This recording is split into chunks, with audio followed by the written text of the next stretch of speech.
I was halfway through rebuilding our manufacturing traceability system, something the auditors had been breathing down our necks about for months, when Richard Stone, the CEO of Stone Tech Industries, walked into my office without knocking.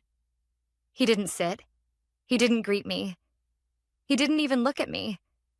He just stood there scrolling on his phone and said, flat, emotionless, "Clear your office. My son needs it." Just like that. No explanation, no warning, no thank you for the 8 years I'd spent rescuing his failing software infrastructure. Just those words and the unspoken message behind them. You are replaceable. I remember blinking once, twice, as if maybe I misheard. But he just kept texting, waiting. So I said the only thing I could say without handing him my dignity. Sure. He nodded like I'd just agreed to fetch him coffee and walked out, already onto whatever message was glowing on his screen. My name is Eva Monroe, and at that moment I realized something I should have seen years earlier. In Richard's eyes, experience meant nothing. Loyalty meant nothing. Results meant nothing. The only currency that mattered was bloodline. When I first joined Stone Tech, the system was chaos. Purchase orders missing. Supplier records outdated by years. Compliance forms scattered across email threads like confetti after a parade. If a federal audit had struck then, we would have been fined into bankruptcy. I rebuilt everything. Slowly, methodically, late nights, weekends, holidays. In the military, back before life became cubicles and boardrooms, we had a saying: amateurs rely on luck. Professionals build systems. And I built Stone Tech, a system so smooth the executives forgot it ever needed maintenance. That was my mistake. When things run flawlessly, people assume it's easy. I packed slowly. Not because I was emotional, though there was an ache, but because every object in that room had history. The whiteboard covered in diagrams no one else understood. The second monitor calibrated perfectly for vendor dashboards. The encrypted flash drive with every system automation I'd built. My notebook filled with codes, vendor contacts, audit exceptions. 8 years of institutional memory in ink. I placed only 3 things in my bag. My notebook. The flash drive. The framed photo of my dad and me on graduation day. His hand on my shoulder. His proud smile saying more than words ever could. Everything else? I left it for the prince who would inherit my kingdom. Before I walked out, I typed one short message to HR. Working from home until office reassignment is complete. Reach me by email. No drama, no hint of what was really happening. Just silence. Sometimes silence is the loudest response. Monday morning at 8:07 a.m., while I sipped coffee in sweatpants at my kitchen table, a LinkedIn post appeared. Selfie ring light glaring. Perfectly groomed hair, designer watch.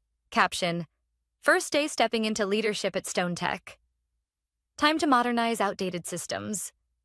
Next generation, leadership goals. That was Ryan Stone, the CEO's 27-year-old son. Fresh MBA, 0 industry experience, just confidence and followers. I laughed. Not because it was funny, but because arrogance always looks ridiculous before reality hits. The first sign of trouble came faster than I expected. 9:42 a.m. My inbox pinged. Message from Ryan. Hey Eva, where's the automated compliance report? Didn't run this morning. Automated? He really believed everything maintained itself. I didn't reply. At 10:15, another email, this time CCing half of leadership, then another, then finally one from Richard. Please forward necessary files to Ryan and support the transition. Transition.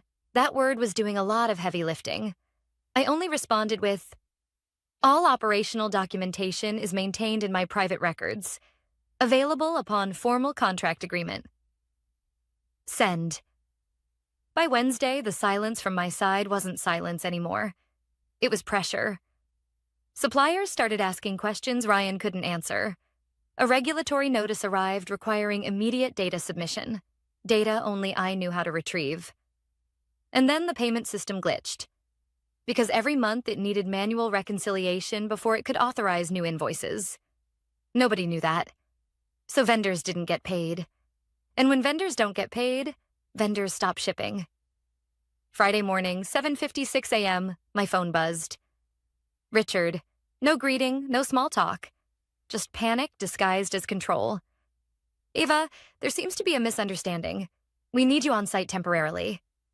I sipped my coffee slowly. There's no misunderstanding, I said. You made your decision. A long silence. Ava, be reasonable. I smiled, not cruelly, just knowingly. I was reasonable for 8 years. Now I'm unavailable. Click. And that was the moment Richard Stone finally learned the lesson every arrogant leader eventually faces. You can replace a title. You cannot replace a backbone of a company. And I was gone. For good. The following week felt strangely peaceful. While Stone Tech scrambled internally, I woke up each morning without alarm clocks, without office politics, without the constant expectation that I would fix messes made by people who barely understood the systems keeping their business alive. My work laptop, still connected to their systems, sat powered off on my dining table. I didn't touch it, not because I was avoiding responsibility, but because the responsibility was no longer mine. I had fulfilled my duty. They had dismissed me. And now they were learning what that meant. By Tuesday, cracks in Stone Tech's operations were beginning to show. Quiet at first, like hairline fractures in glass. A message from Tina, the logistics coordinator, hit my personal email. Ava, can I ask you something privately? None of Ryan's changes make sense, and he keeps saying things like streamline, but orders are already stuck. Do you know what's going on? I read it twice. Tina wasn't dramatic, wasn't one to panic. If she was contacting me off record, things were worse than I thought. I typed back carefully. I'm no longer responsible for those decisions. Speak to management. Protect yourself. She replied with only 2 words. I'm scared. And I knew exactly why. At Stone Tech, fear never came suddenly. It crept in slowly, disguised as restructuring. Wednesday morning, another ping. LinkedIn again. Ryan posted a screenshot of some dashboard with charts and financial metrics. Caption, making tough changes and driving necessary improvements. Leadership means big decisions. Disruption. Future of manufacturing comments poured in from his MBA classmates. Love the energy. Take that company to the next level. Legacy leadership fears change. Push forward. If only they knew. Sudden, uninformed change isn't innovation. It's demolition. I didn't have to wait long for confirmation. At 11:22 a.m., my phone rang. Unknown number. I normally never answer those, but instinct told me this wasn't a telemarketer. Ava speaking. A nervous voice. Hi, this is Mark from Compliance Tech Consulting. Stone Tech referred us to you. My eyebrows lifted. Referred? I repeated. Yes. Apparently you built most of their reporting automations, and no one here can find the original documentation. We're trying to run their quarterly compliance submission, and nothing is syncing. The state deadline is Friday. A quiet satisfaction settled in my chest. Not gloating, not triumph. Just validation. I kept my tone professional. I don't consult without a formal contract. Oh, of course, he stammered. Could you send rates? No, I said simply. Stone Tech already has them. He hesitated. Then quietly, they can't afford them. That sentence stayed with me long after the call ended. It wasn't about money. It was about ego. Richard didn't want to admit his mistake. Not to the board, not to his son, and definitely not to me. So instead, he was willing to watch his company bleed. Thursday morning brought another shift. A message from Jim, one of our biggest vendors. Ava, hope you're well. Just checking. Who should we coordinate with now? Ryan approved 2 invoices wrong, and we're freezing shipments until someone competent verifies. Vendors. Freezing shipments. That was serious. Without materials, Stone Tech production stops. If production stops, contracts default. If contracts default, clients pull away. The kind of spiral a company doesn't always recover from. I typed back, I no longer represent Stone Tech. Please direct all communication to their management. Seconds later, he responded, Shame. You kept things running better than anyone. If you ever consult, call me. I stared at that message longer than I expected. Something in me shifted. Not anger, not revenge. Opportunity. By Friday, the frantic calls had become predictable. First Richard, ignored. Then Ryan, ignored. Then HR, ignored. They weren't calling because they respected my expertise. They were calling because they finally realized they never understood the machine I built. That afternoon, as I folded laundry, my phone buzzed again. This time, a text. From Richard. Ava, we need you back temporarily. Full pay reinstated. Office can be reassigned. Please call. It was the closest thing to an apology I would ever get from him. But it wasn't enough. Not anymore. I typed slowly, deliberately. I'm unavailable. Please stop contacting me unless it is through legal or contracts. No anger. No emotion. Just finality. I hit send. That night, sitting by my window with a glass of red wine, I watched the city lights shimmer. Cars moving, people rushing, businesses alive and oblivious. Stone Tech was no longer part of my world, and for the first time in years, that thought didn't scare me. It thrilled me. Some endings aren't losses. Some endings are open doors disguised as slammed ones. And the door behind me? Locked. Permanently. Because now, finally, I had room to build something of my own. The third week after I walked out of Stone Tech didn't feel like freedom. It felt like adjustment. My mornings were quiet. No rushing. No scrambling through traffic. No mentally preparing to justify decisions to people who didn't understand systems, processes, or consequences. Still, every time my phone buzzed, a small part of me expected another crisis call from Stone Tech. Old habits die slowly, but I didn't owe them reactions anymore. Not my time, not my expertise, not my emotional energy. They had made the choice. Now they were living with it. On Monday afternoon, I met with my accountant, a calm woman named Helena, who spoke with the confidence of someone who had seen enough people wait too long to bet on themselves. So, she said, flipping through paperwork, you've had 3 separate companies reach out wanting consulting support? Yes. And Stone Tech? They want help, I said, but they don't want accountability. Her smile was small but knowing. That's the moment most careers pivot. Not when someone sees your worth, but when someone refuses to and you decide to stop shrinking. The words hit harder than I expected, because she was right. Leaving Stone Tech wasn't the betrayal. Staying would have been. By Wednesday, I had signed my first official consulting contract with North River Engineering, a mid-sized manufacturer struggling with supply chain forecasting.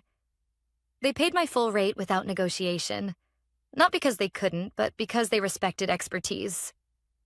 After years of being treated like a replaceable cog, that respect felt almost strange. But it also felt right. More inquiries followed, mostly smaller companies, mostly referrals. People talk in this industry, quietly but consistently.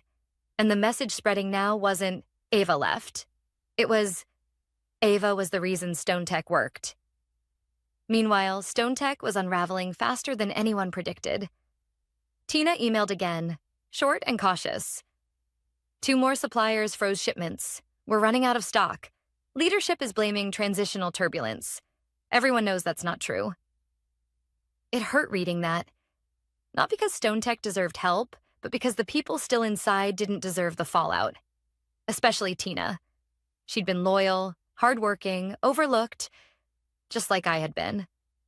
I typed a reply, hesitated, then erased it. Trying to save her wasn't my job anymore. Instead, I sent, keep copies of everything. Protect yourself. Don't volunteer to fix what leadership broke. She responded with a single line. Thank you. Not for advice, for acknowledgement. Sometimes acknowledgement is the only kindness available. Thursday morning brought a new surprise. Someone knocked on my door.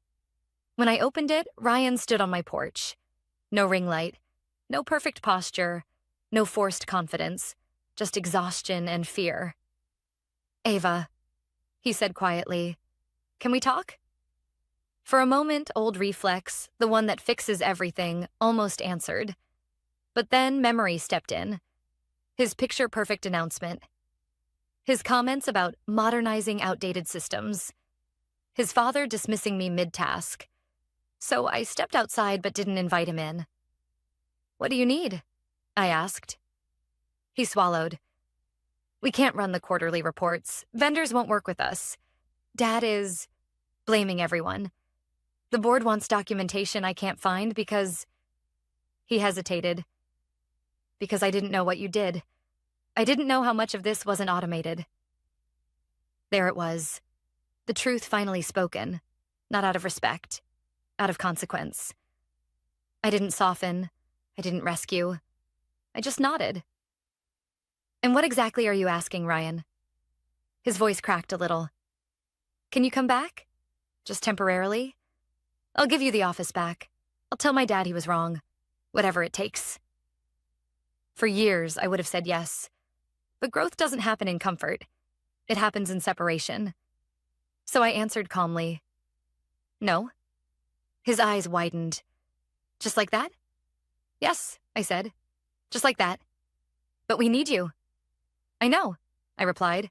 "But need isn't respect. Need isn't value. And need doesn't erase how I was treated." He exhaled shakily. "So that's it? You won't help? Not at all?" I held his gaze. "If I help you now, you won't learn. And neither will your father." The silence that followed wasn't hostile.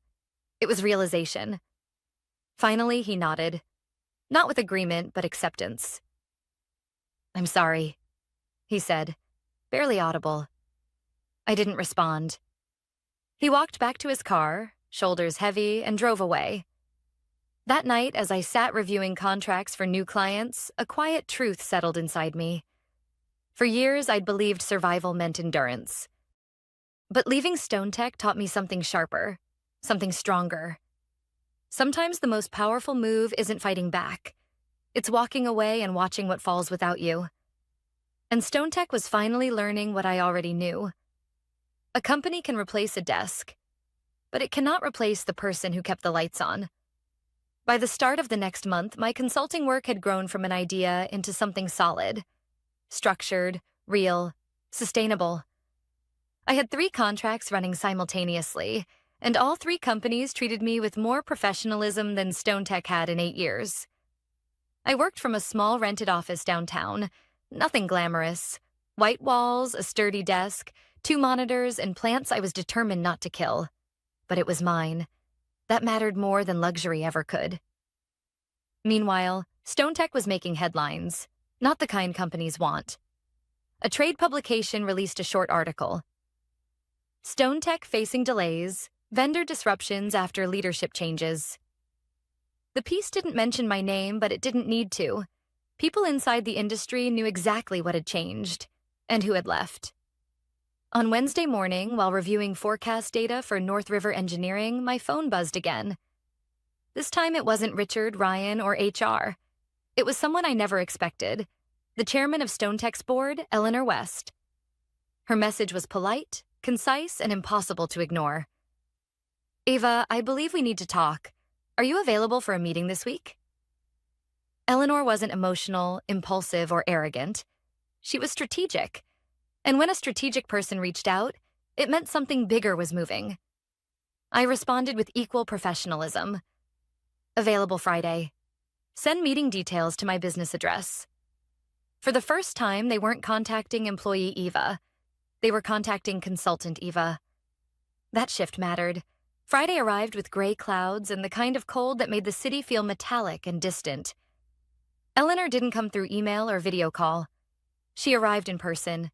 She sat across from me in my small office wearing a charcoal blazer and an expression that was both apologetic and analytical. "Ava," she began, folding her hands. "Before anything else, what happened to you was mishandled." I waited. She continued. We've lost 4 major clients in 6 weeks. Our suppliers don't trust leadership. Our compliance reports are overdue, and our internal system is unstable. There it was. The blunt truth no one else at Stone Tech could say aloud. Then she inhaled slowly. We need help. Not from a junior analyst. Not from someone learning on the job. From the person who built the infrastructure. I stayed silent because sometimes silence gives people space to reveal more. Eleanor leaned forward. I'm prepared to offer a consulting contract. Independent. Full control of system recovery strategy. Board-level reporting. 6-month minimum. Her tone remained steady until the final sentence. And I will personally ensure Richard and his son have no involvement with you. That part wasn't business. It was acknowledgement. I could have said yes immediately. But wanting something and needing something are not the same. So I asked the only question that mattered. Why now? She didn't hesitate. Because pain teaches faster than pride listens. I let the words settle. Then I asked another. What happens when I fix the mess? When operations run smoothly again? When the pressure lifts? She understood what I was really asking. Will I be dismissed again once I'm useful? Her answer was simple. Then you decide whether you stay, not us. And for the first time since leaving Stone Tech, something unexpected surfaced. Respect. I reviewed the contract over the weekend. Not emotionally, not reactively, but strategically. It wasn't about revenge anymore. It was about boundaries. My father once told me, never return to a place broken if you must return as the same version of yourself. I wasn't returning as an employee desperate for approval. If I returned, it would be as someone with control, voice, autonomy, and the power to walk away again. Monday morning, I signed the contract, but before sending it, I added a sentence at the bottom. Non-negotiable. All communication with the CEO or his son will be routed through the board or legal. No direct contact. Then I pressed send. The board's response was immediate and professional. Richard's response, though not sent to me, arrived indirectly through someone still inside. Tina emailed, he's furious, Ryan too, but the board shut them down. Hard. People are actually relieved. Relieved. That word stopped me. Not happy, not excited, not celebrating. Relieved. Because chaos had become the norm since I left. And stability wasn't just needed. It was overdue. That evening, I closed my office laptop and sat quietly, letting the weight of the decision settle. Not as regret, but as clarity. I wasn't going back to fix Stone Tech. I was going back to rebuild control over my own legacy. Some people think revenge is loud, but the truth is, real revenge is walking back through the same doors they pushed you out of. Not because you need them, but because now they need you. And this time, I wasn't returning to belong. I was returning on my terms.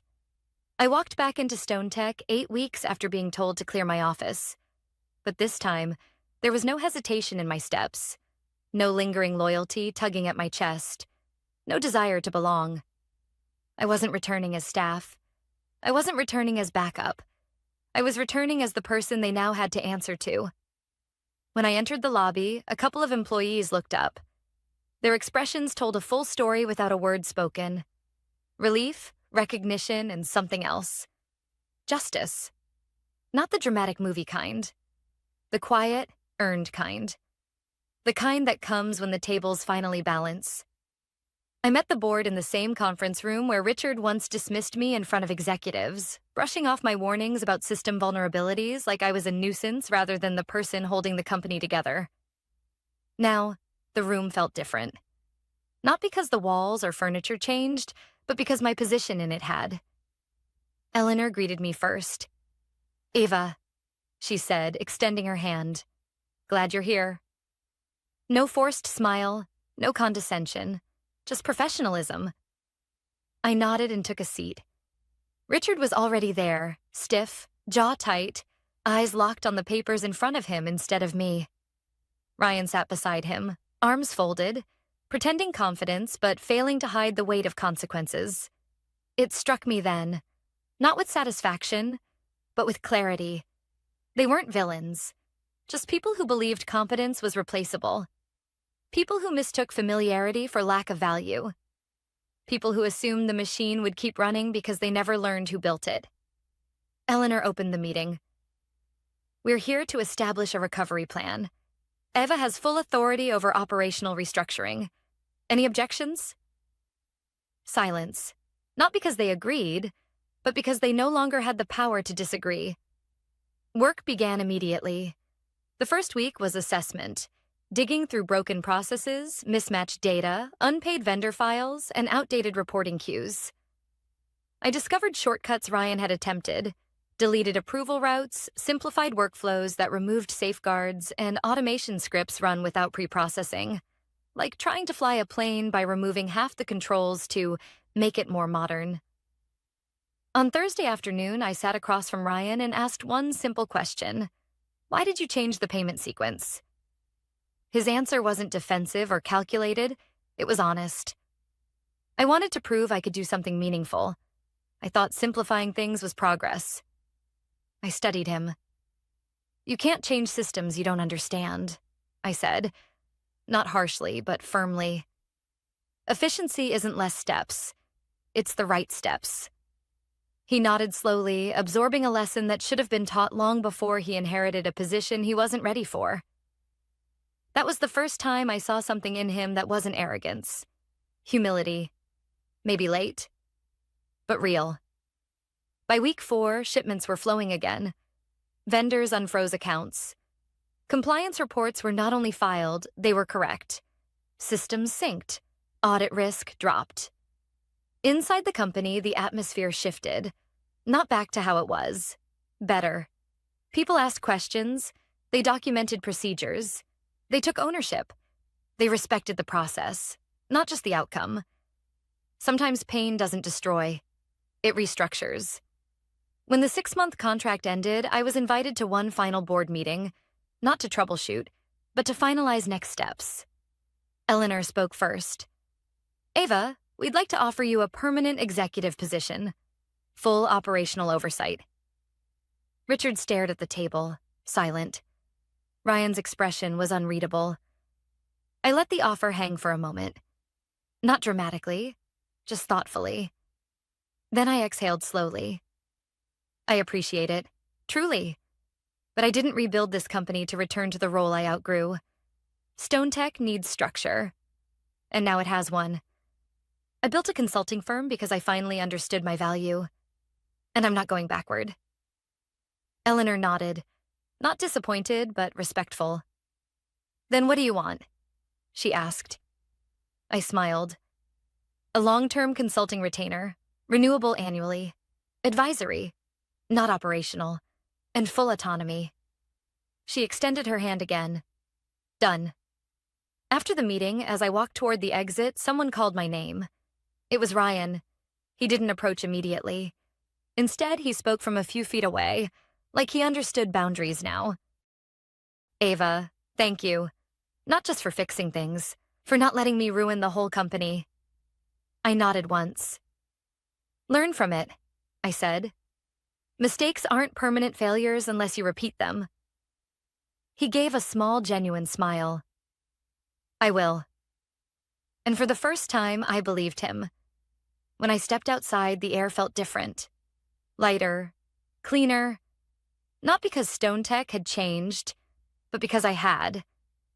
Leaving wasn't the end. Returning wasn't revenge. Success wasn't validation.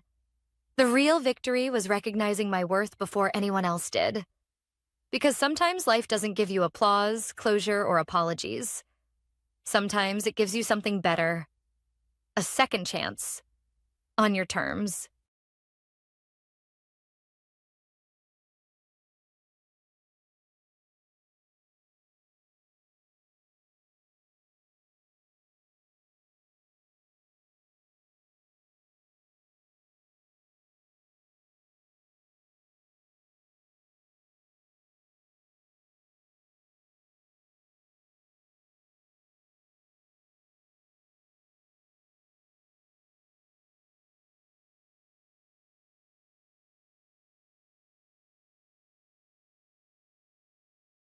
I still remember the sound of the cable scraping against the conference table. Sharp, abrupt, final. 1 second, my slides were glowing across the 12-foot screen. The next, everything went black. The CEO, Victor Hale, didn't wait for anyone to react. He yanked my laptop cord completely free and slammed it onto the polished wood surface. Enough, he snapped. I can't listen to this crap any longer. You're embarrassing our company. For a moment, no one breathed. My cheeks burned hot, but I didn't say anything. I didn't defend myself. I didn't look at him. People often expect collapse in moments like this. Trembling hands, stuttering apologies, begging. Instead, I reached for my laptop gently, almost peacefully, and closed the lid. Slow. Deliberate. Because just 2 minutes earlier, as I spoke about the new cybersecurity framework I'd designed, the one Victor claimed was unnecessary and overcomplicated, my phone buzzed inside my blazer pocket, and I had seen the preview message from the client sitting right across the table. Leave the room. He's about to learn a lesson. At the time, I wasn't sure what it meant.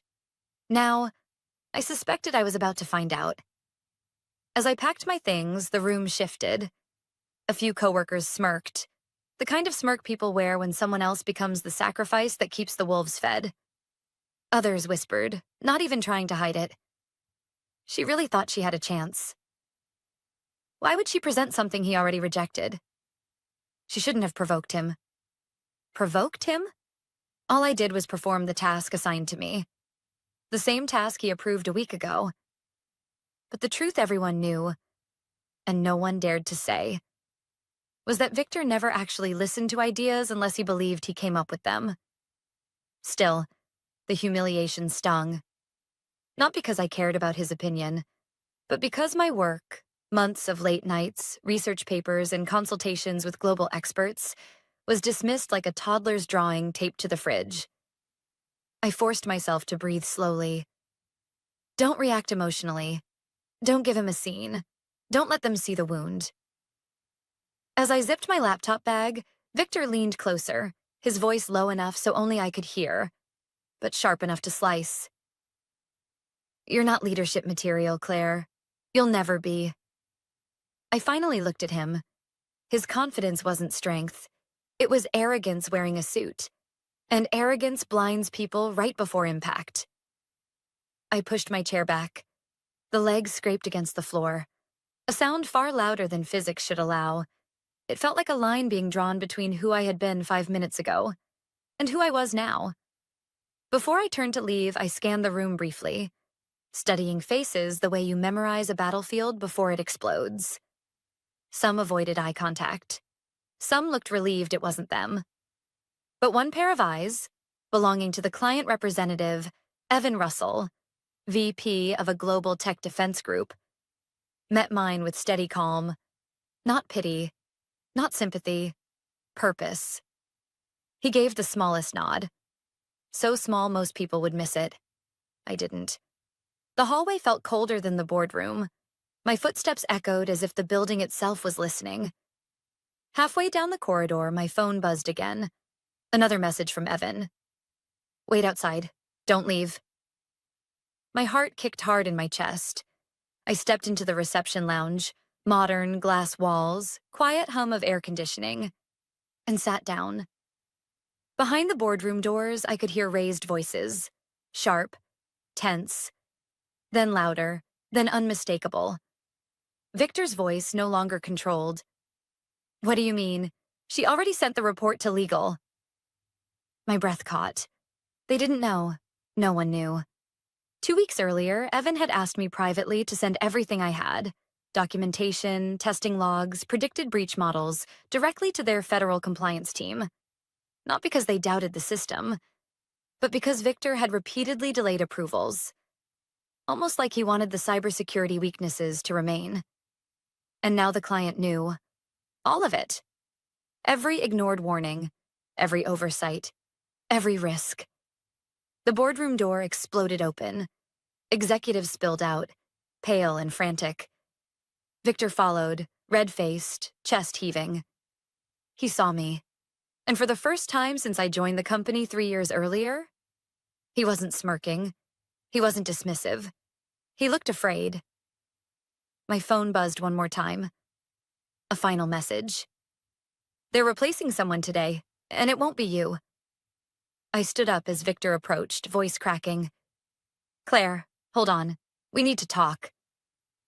For the first time since the presentation began, I smiled. Not out of revenge, not out of pride, but because sometimes life teaches in painful, unforgettable ways. Respect isn't owed, it's earned. And arrogance has an expiration date. For a moment, Victor and I just stood there. The hallway between us feeling like a courtroom waiting for a verdict. His voice trembled first. Claire, listen. My reaction earlier, it was rushed, unprofessional. His eyes darted toward the boardroom doors where executives watched silently. Let's go somewhere private. We can talk. Fix this. A month ago, I would have followed him. I would have defended my work, apologized for inconveniencing him, tried to make him see value. Not today. I kept my tone calm. There's nothing to fix. The sentence hit harder than a scream. His jaw twitched. Before he could respond, Evan stepped out of the boardroom. His posture carried something Victor's never did. Certainty. Claire, he said, loud enough for everyone to hear. Could you step back inside? We're requesting your input. My stomach tightened. Not fear. Validation. I walked past Victor without breaking eye contact. For the first time, he didn't stop me. Inside, the boardroom atmosphere had shifted. Gone was the smug amusement, replaced with tension so thick it felt physical. The CFO cleared his throat. Claire, earlier today you mentioned projected breach scenarios. We'd like you to present that portion verbally. Verbally. Without slides, without notes, without preparation. A few months ago, that would have terrified me. But humiliation teaches clarity. I placed my laptop bag on the table, lifted my chin, and spoke. I explained how the company's aging security system was vulnerable, how ransomware families had grown sophisticated, how just one overlooked entry point could cost the client millions, or worse, compromise national infrastructure. No dramatics, no panic, just facts. By the time I finished, no one whispered, no one smirked. Silence held the room. Evan finally spoke. Everything she said aligns with the findings from our independent audit. We requested her full proposal because we were already concerned about your existing infrastructure. He turned to the CEO.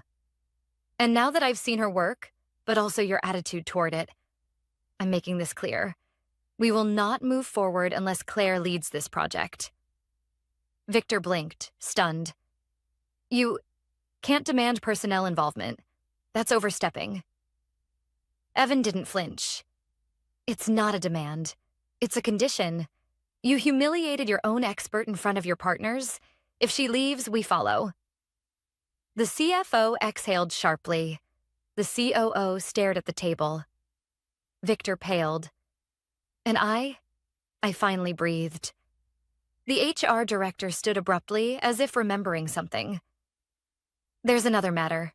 Claire submitted a formal internal report last month regarding ignored risk documentation and project delays.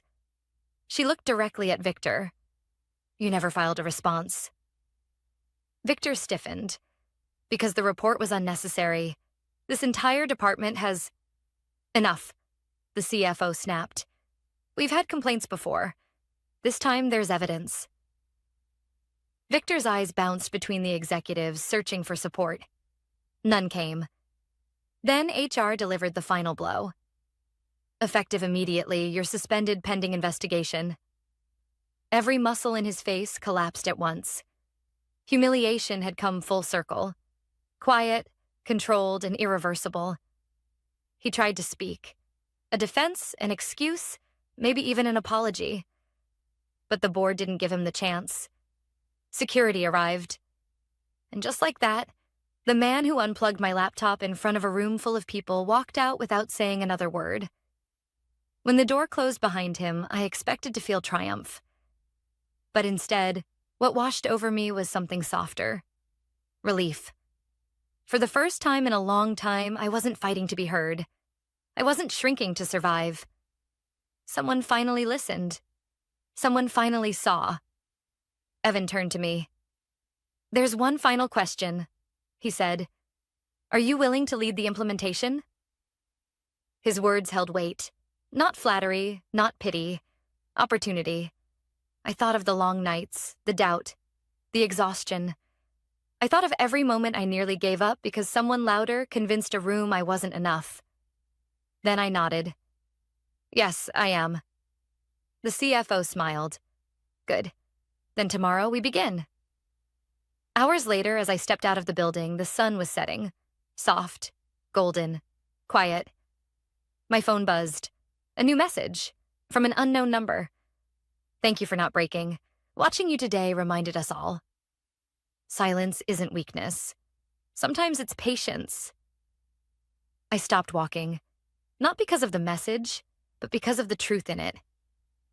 People think strength is loud, shouting, reacting, fighting. But sometimes strength is the woman who quietly packs her laptop, who doesn't flinch when underestimated, who trusts her work more than someone else's ego. Sometimes strength is knowing. You don't need to prove your worth. Some people just need time to see it. And when they finally do, everything changes. The next morning, walking into the office felt different. Not louder, not more glamorous, just steadier. People looked at me in passing. Some with curiosity, some pretending not to stare, a few with respect they hadn't shown before. But I didn't let any of it sink too deep. Attention is temporary. Behavior is what lasts. At my desk, the first thing waiting was a calendar invite. Kickoff meeting, 10 a.m., led by Claire Thompson.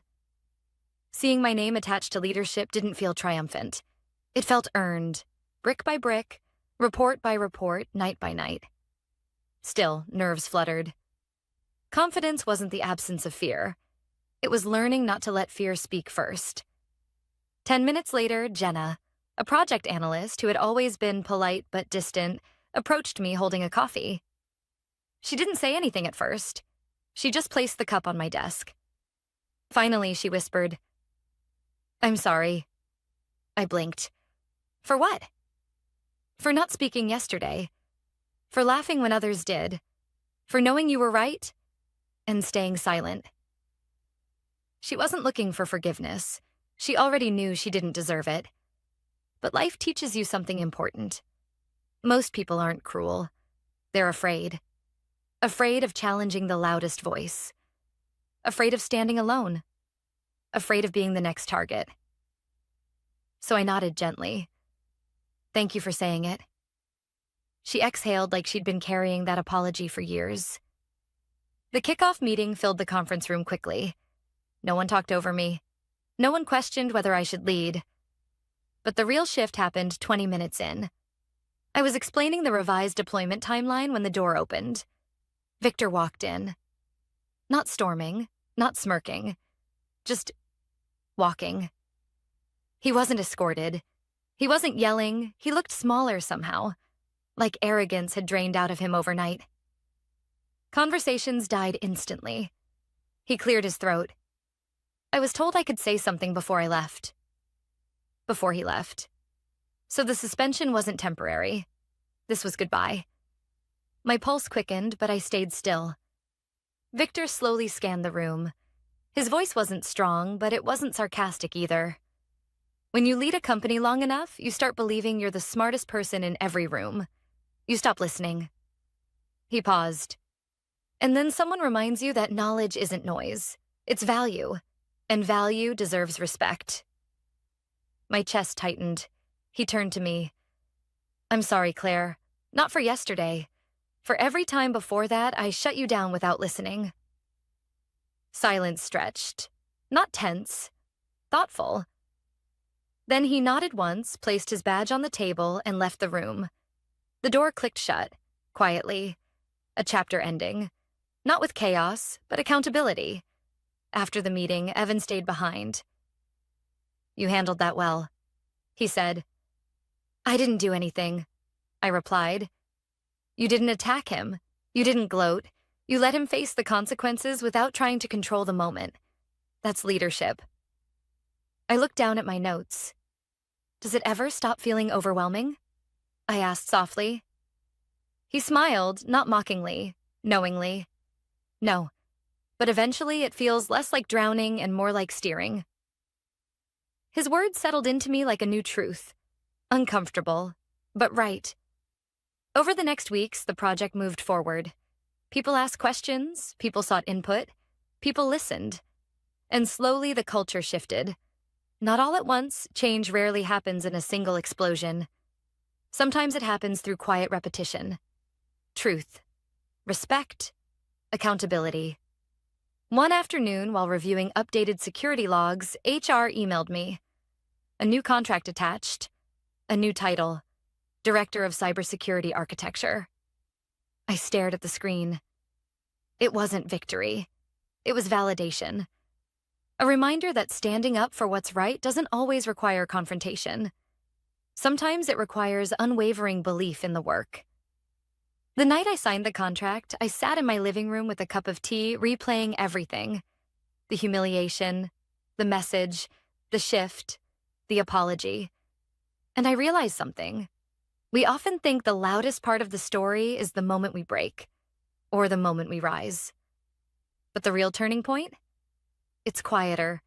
It's the moment we decide, I am worth being heard, even if no one listens yet. Strength doesn't always roar. Sometimes it walks out of a boardroom calmly, while a storm waits behind the door. And sometimes, just sometimes, the storm changes everything. By the fourth week, everything felt both familiar and unrecognizable. Same building, same badge, same view from the 8th floor window. But the energy? Completely different. Meetings ran smoother. People came prepared. Questions were thoughtful, not performative. And when disagreements happened, because they always do, they were about solutions, not egos. Still, something inside me remained unsettled. Not anxious, just aware. Success changes how people treat you, but it also reveals who they've always been. One morning, while reviewing a vendor contract, my inbox pinged. A message from someone I hadn't expected to hear from. From Victor Hale. Subject, coffee? My stomach tightened. Part of me wanted to delete it. Another part understood the request wasn't casual. So, I replied. I'm available at 3 p.m., the cafe across the street. At 3:02, I saw him through the window. No suit jacket, sleeves rolled up, posture less rigid. He looked like a man who'd stopped pretending to be invincible. When he sat down, he didn't force small talk. He just exhaled and said, "Do you ever think about how close you were to walking away?" I studied him. His tone wasn't defensive or manipulative. It was honest. "Yes," I said. "More times than I can count." He gave a sad chuckle. I know I made it difficult. I made a habit of pushing away people smarter than me. Not many people admit that. He continued, slower this time. I built this company from nothing. And somewhere along the line, I stopped believing I needed to learn anything new. His fingers traced the rim of his coffee cup, a small, unconscious gesture of regret. I thought leadership meant power, he said quietly. But watching everything fall apart, I realized it means accountability. For a moment, neither of us spoke. Finally, I asked, "So what now?" He lifted his eyes, tired but clear. "I'm consulting for a small startup. They build accessible security tools, low budget, high potential. They wanted me, but they need someone who understands the evolving landscape." A pause. Then the words he never could have said weeks earlier. "Would you consider advising them?" Not for me. For them. They deserve someone who listens. I wasn't expecting that. But growth isn't just changing yourself. Sometimes it's recognizing when others are trying to change too. I nodded slowly. "I'll think about it." His relief was subtle, but real. Before he stood, he added one last thing. Claire, thank you for not fighting me the way I fought you. If you had yelled or made a scene, I would have dug in deeper. But you let the consequences be the teacher. I didn't know what to say, so I simply replied, everyone learns differently. He smiled, small, sincere, then left. And as I watched him walk away, I realized something surprising. I no longer felt anger, just closure. Later that week, during a final pre-deployment review, Jenna leaned close and whispered, "You know what still shocks me?" "What?" "You never once gloated. Most people would have." I thought about it. The humiliation, the whispers, the moment the screen went black, the moment every eye turned to watch me fall. Then the message that changed everything. Leave the room. He's about to learn a lesson. Finally, I answered her. Winning isn't proving someone wrong. It's proving to yourself that walking away from their approval doesn't cost you your worth. She nodded, not because she understood fully, but because she wanted to. Deployment day came faster than expected. The client signed off. The systems ran flawlessly. And when the final confirmation message appeared on the dashboard, the room burst into applause. Evan approached me with a handshake that turned into something warmer, respect in physical form. "You didn't just secure a system," he said. "You changed a workplace." Maybe that was true. Or maybe everyone simply remembered what can happen when someone is underestimated long enough. That evening, as I packed up my things, I paused and looked around the office. Really looked. Where I once felt small, I now felt grounded. Not because of a title, not because of recognition, but because I finally understood. Strength isn't the absence of doubt. Strength is moving forward anyway. And sometimes the most powerful revenge is becoming someone who no longer needs it. 3 months after deployment, life settled into an unexpected rhythm. Not dramatic, not glamorous, just steady. The kind of steady that finally lets you breathe. Our cybersecurity system had not only passed every audit, it had been praised publicly. The client renewed their contract with a multi-year commitment, and suddenly people wanted interviews, conference talks, even podcast appearances. But recognition wasn't the victory. The victory was the quiet. The ability to walk into a room without bracing. The ability to speak without shrinking.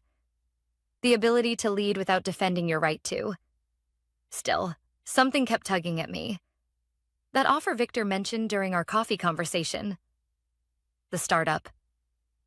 I hadn't ignored it, but I hadn't committed either. Not because I didn't want to help. Because for the first time in years, I wasn't rushing towards something out of desperation or fear of being overlooked. I was choosing slowly, carefully, based on alignment, not survival. One Friday afternoon, as I gathered my things to leave, Evan knocked lightly on my door. "Heading out?" he asked. "Trying to," I said with a small smile. "But reports like to multiply." He laughed softly. "Mind if I walk with you?" We left the building together, the late autumn wind pushing fallen leaves across the walkway. Neither of us spoke for the first few steps, and strangely, it wasn't awkward. It felt respectful. Finally, he said, "I heard you met with Victor." I did. "And?" "He's learning," I answered. "Slowly. Honestly." Evan nodded like that mattered more than anything. We reached the street corner before he spoke again. "You know," he said gently, "not everyone gets a moment like you had. A moment where everything someone used against you becomes the thing that elevates you." I looked down at the pavement. It didn't feel like a moment, I admitted. It felt like 1,000 small choices stacked on top of each other. "Exactly," he said. "People think resilience is one dramatic act, but it's not. It's the quiet refusal to stop showing up." We stopped at the crosswalk, and then he asked the question I'd been avoiding from everyone, including myself. "So what do you want now?" Not what's expected, not what pays more, not what's safe. What do you want? No one had asked me that in years, maybe ever. I didn't answer right away. Instead, I closed my eyes for a moment, letting the world slow. What did I want? Not approval, not revenge, not even recognition. I wanted impact. I wanted autonomy. I wanted places where voices weren't measured by volume, but by value. When I opened my eyes, I knew. I want to build something, I said quietly, not just maintain what already exists. Evan smiled, not surprised, just pleased. Then call the startup. That night, I sat at my dining table with my laptop open and the contract on the screen. It wasn't as large as my current salary. It wasn't prestigious. It didn't come with a private office or a team already built. But it came with something bigger. Trust. Room to innovate. Space to lead. A foundation not yet shaped by ego or hierarchy. I scrolled to the bottom of the contract and hovered over the signature line. My hands didn't shake. Not this time. I signed. My resignation meeting the following Monday was calm.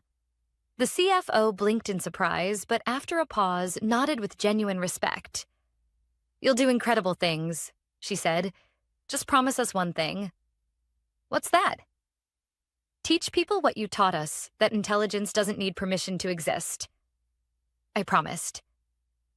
And as I gathered my belongings for the final time, Jenna hugged me tightly. "You changed this place," she whispered. I smiled. "No," I corrected gently. "The place changed because people finally listened." She wiped a tear and laughed. "Same result." On my last day, as I reached the lobby, my phone buzzed. One new message. Not from Evan, not from Jenna, not from the startup, from Victor. "Good luck, Claire. The world needs more leaders who don't lead with fear. Thank you for proving I was wrong. I'm still learning, and I hope that never stops." I stared at the words for a long moment. Not because I needed them, but because they symbolize something important. Not every ending needs a villain. Not every fight needs a winner. Sometimes growth is the quiet apology. Sometimes redemption is the willingness to change. Sometimes closure is finally choosing yourself. As I walked out the glass doors into the crisp afternoon air, I felt something simple and powerful. Peace. Not the kind you wait for, the kind you earn.